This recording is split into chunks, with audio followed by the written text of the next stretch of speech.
George Washington, the father of our country, served as a spy and soldier for the British against the French in the 1750s. In a battle near Pittsburgh in 1755, Washington came close to death. He had 2 horses shot out from under him and had 4 bullets fired into his coat during the fight.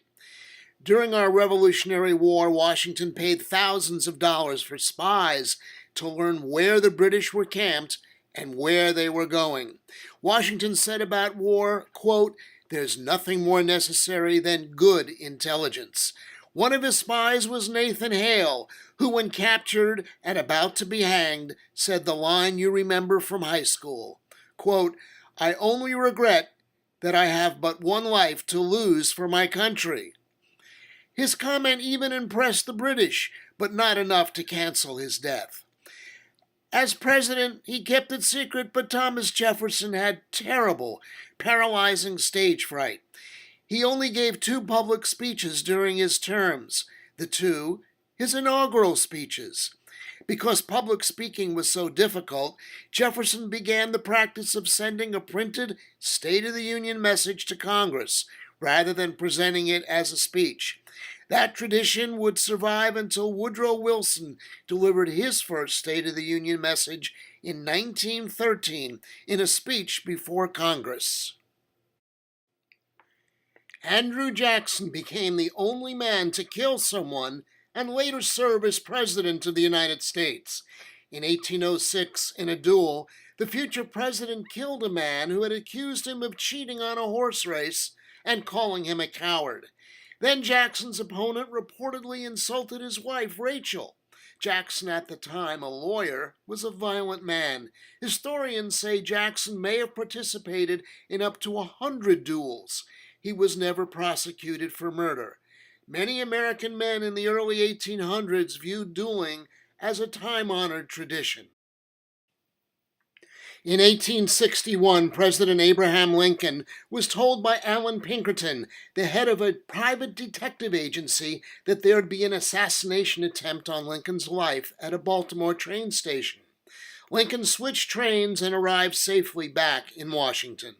Lincoln, during the Civil War, became the first president to support overhead spying. A balloonist was able to go up into the air, and enemy encampments nearly 40 miles away could be seen. A century later, this would lead to spy planes and spy satellites.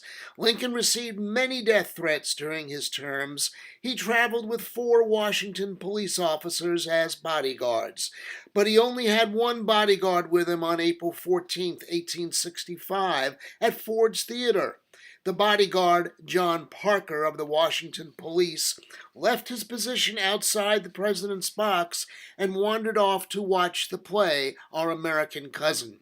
Then, after a few more minutes, Parker went to a nearby bar for a drink. Lincoln had no protection. So who was Parker?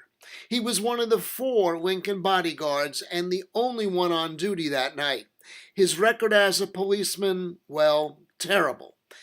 He was found a number of times asleep on the job. He was charged with drunkenness. He lied about not doing his job. That night, he showed up 3 hours late, the night that Lincoln was shot.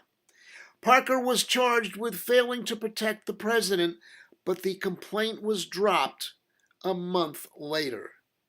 No local newspaper followed up on the issue of Parker's culpability, nor was Parker mentioned in the official report on Lincoln's death.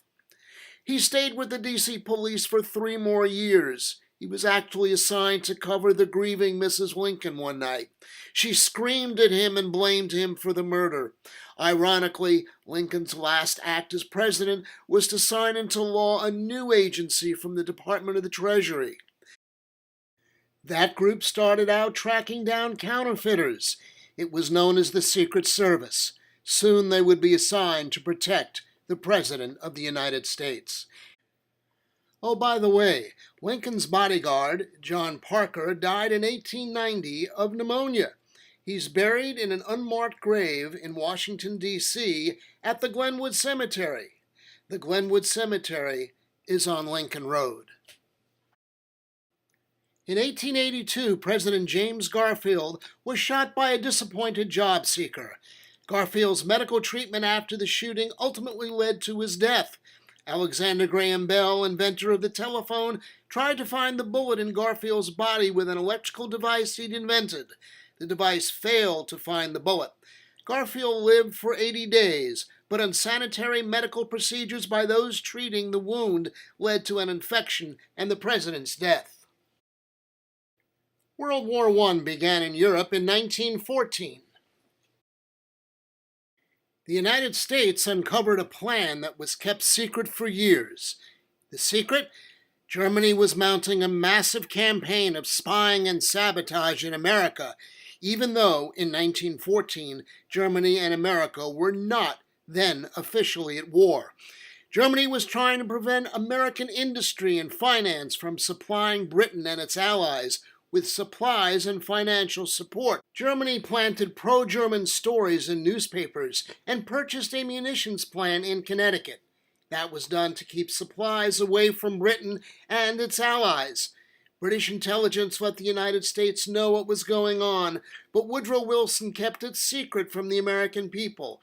We were officially neutral, and he didn't want to get us involved.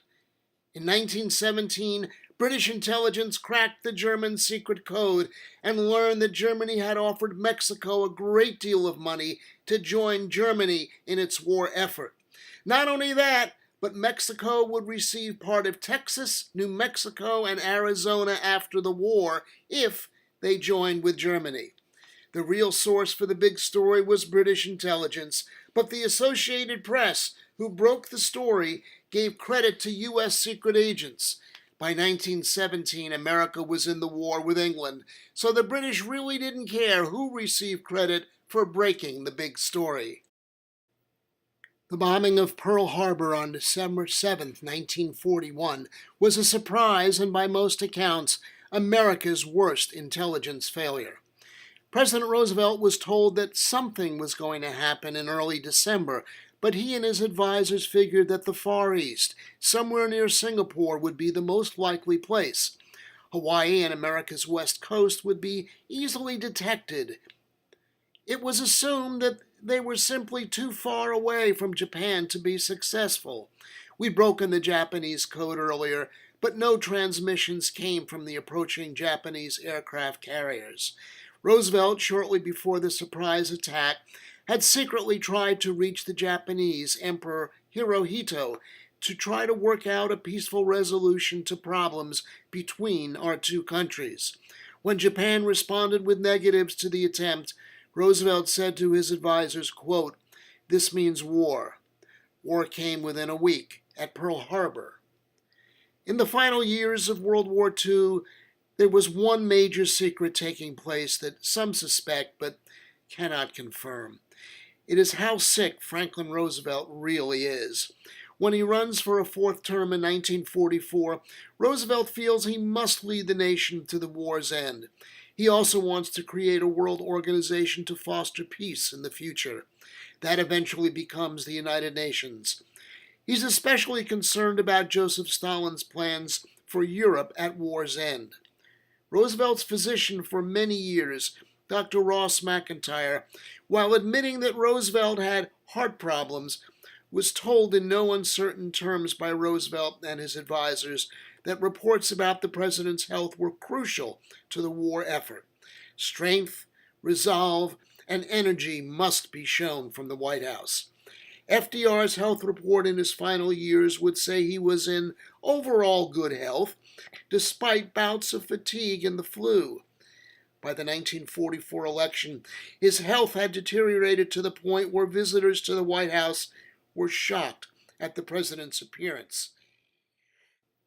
Though no alarming medical reports came out, there were requests that medical specialists come to take a look at the president. Suddenly, records of previous examinations could not be found. Some were delayed in getting to the specialists. Some had wording taken out. In 1944, Roosevelt's loyal physician, Dr. McIntyre, was promoted to Rear Admiral, a rank that would be given to someone commanding a fleet. Roosevelt died on April 12, 1945, at the age of 63. The official cause, a cerebral hemorrhage. Vice President Harry Truman was called to the White House when Roosevelt died. He was met by Eleanor Roosevelt, who told him the news.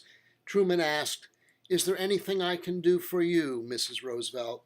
Said Mrs. Roosevelt to Truman, "Is there anything we can do for you? You are the one in trouble now." Truman will learn later on that day perhaps the biggest secret of the war. America has 3 atomic bombs ready to be used.